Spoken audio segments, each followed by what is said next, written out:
Excellencies, distinguished guests, ladies and gentlemen, as you are all aware, Somalia successfully concluded a long and complicated election process on the 8th February 2017.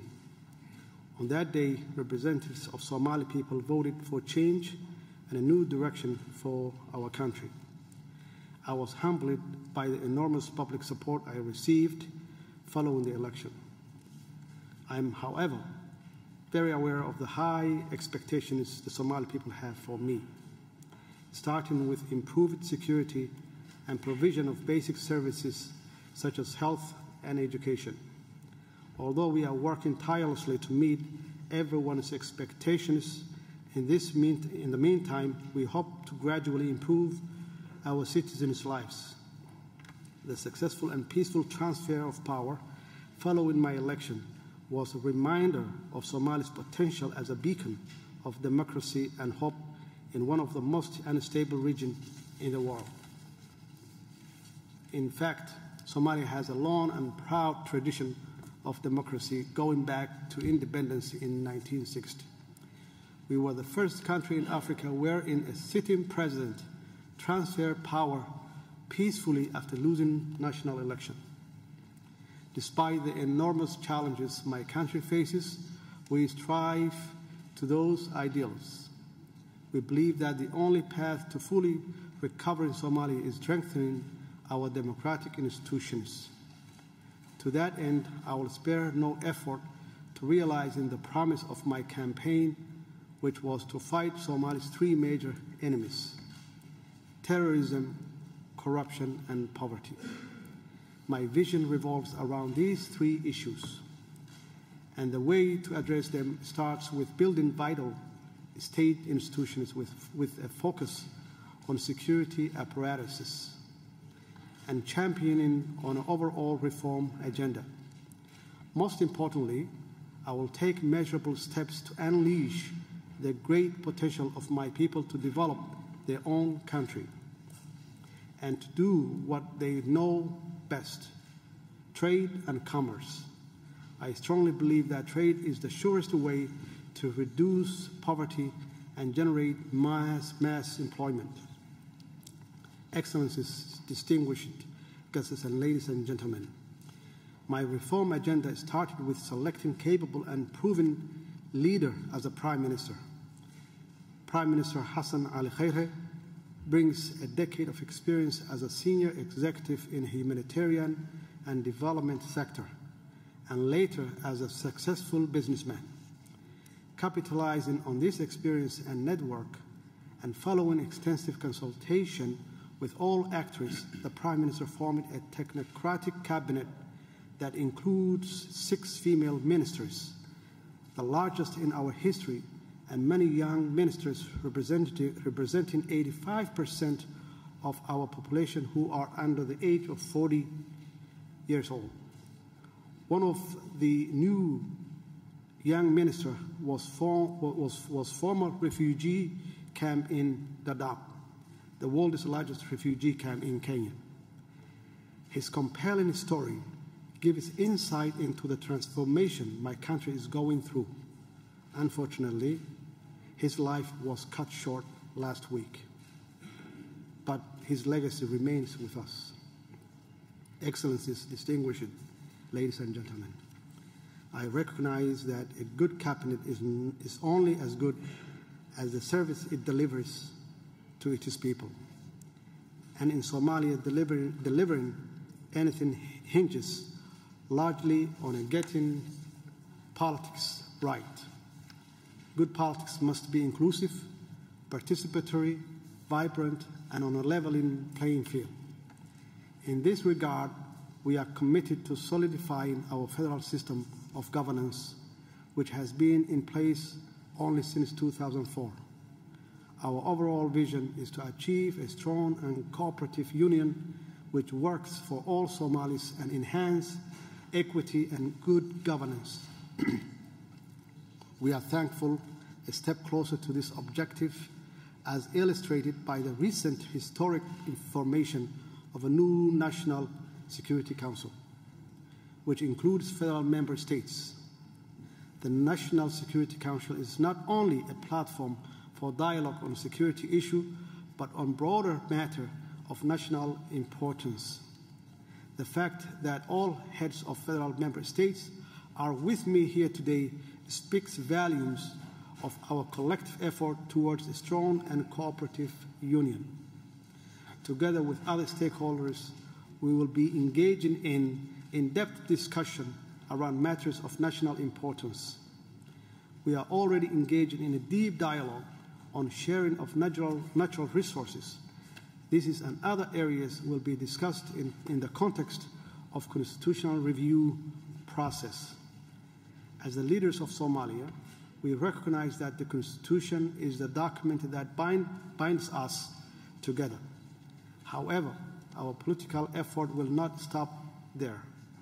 In the coming months, we will complete legislation around political parties so that all Member of Parliaments and other interested groups can form their political parties legally. We are determined to encourage a vibrant political environment which upholds the best practices of democracy, freedom of assembly, and freedom of speech, of which are enshrined in our Constitution. Ladies and gentlemen, security remains paramount of my administration. The new national security architecture and the Security Pact give us the tool we need to strengthen our Somali National Army and introduce an improved policing model. Together with the African mission in Somalia, I am confident that we can defeat Al-Shabaab in the next few years. Once we recover the remaining territories and secure supply routes, we will stabilize the country by building local administrations in collaboration with the federal member states. We believe that communities are best placed to collaborate with local, state, and federal government to stabilize the country. But the government needs the necessary tools to be able to defeat Al-Shabaab. For far too long, our security forces and terrorist groups have been fighting using the same type of light weapons, mostly AK-47. Despite the bravery of our men and women in uniform, we were locked in symmetrical battle with the terrorists. Without AMISOM forces who are supplied with heavy weapons, we would not have been able to defeat Al-Shabaab. The long-standing arms embargo on Somalia severely restricted our ability to procure heavy weapons despite the partial lifting of the embargo in 2013. Time has come for Somalia to be able to get access to qualitatively better equipment and weapons than terrorism.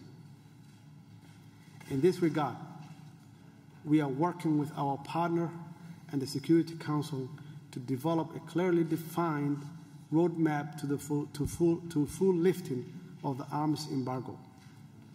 This would include the improvement we must make to our weapon management, command and control system. Excellencies, distinguished guests, and ladies and gentlemen, when it comes to this security sector support we receive from our friends, we are grateful to all partners for their unwavering and sustained support over the years. Many provide financial support, while others provide technical and logistical support. One partner I would like to dedicate special gratitude is AMISOM.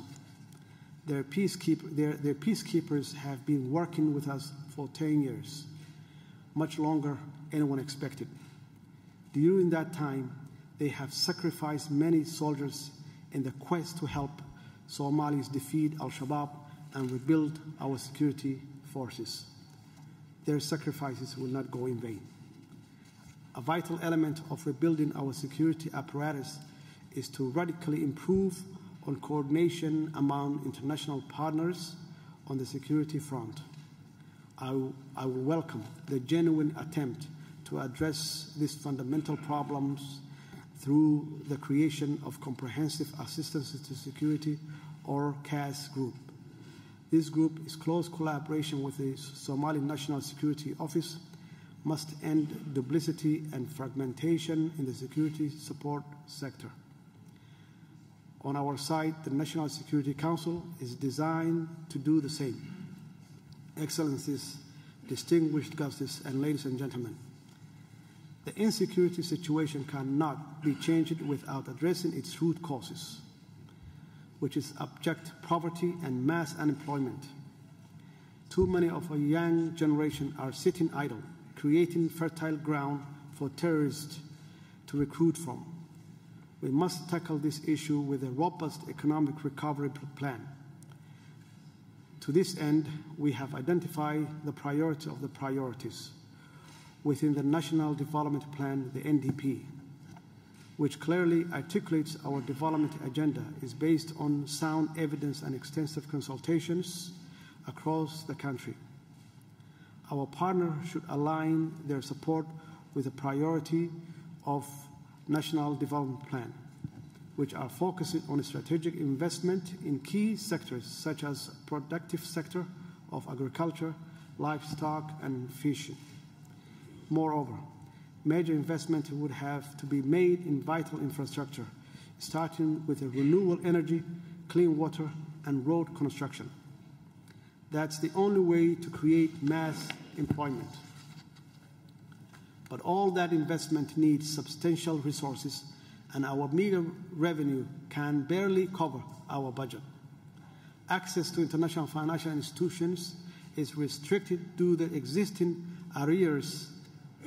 In this regard, I am delighted that we have now developed a well-defined, milestone-based roadmap to arrears clearance and normalization of relationship with international financial institutions.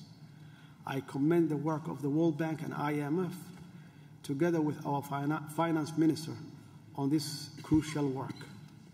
This is an area that I will personally follow to ensure that we are meeting our obligations. Many countries and organizations have demonstrated willingness to cancel their loan. Here I recognize the League of Arab States, who announced that member states are prepared to forgive their loan during their summit in Amman in March. We are grateful to our Arab brothers and sisters for this. When it comes to the economic development, the greatest asset we have is the entrepreneurial spirit of our people. My administration will take measurable steps to unlock their potential by removing barriers to doing business in Somalia and promoting small and medium enterprises. One major barrier is the inability of our financial institutions to access their international counterparts. The money transfer businesses, who send a combined amount of about $2 billion a year to Somalia, are struggling to access banks here in the UK and in the United States due to the severe restriction placed on them. This despite the fact that we made tangible progress over the past few years. Time has come to facilitate access for our financial institutions to work with your banks. A continuation of current policy which undoubtedly deprive crucial access for our banks, and as a consequence will limit employment opportunity in the financial sector. Excellencies, distinguished guests, and ladies and gentlemen, for too long, the conventional wisdom has been that Somalia was a problem to fix, and the people perfect humanitarian example due to the failure of state to do its job. Today, my administration is committed to seizing this golden opportunity to nurture and deliver on a better, stronger, and more prosperous Somalia, led by the hopes and aspirations of its people. This is the best way to continue the process of changing the prevailing narrative. Despite the extraordinary challenges that my people face, we must remember that they withstood both natural and man-made calamities, and with their classic resilience, started some of the most successful telecom and remittance companies in Africa. Together with our partners, my administration aims to capitalize on this good-given talent for a better Somalia, one that can secure itself, manage its politics, and revive its economy. The new Partnership for Somalia provides an excellent framework for cooperation and coordination.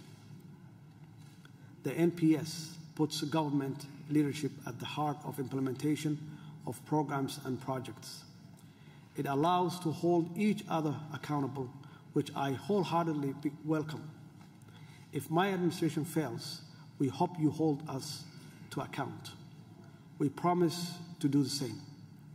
Only in that spirit we can lift Somalia to a new heights. In conclusion, there have been many conferences in the past on Somalia and for Somalia. Today's event are different because I can assure and reassure you that Somalis will never turn back to its difficult past. It will only go forward toward progress and prosperity, as is the will of its people and the priority of its government.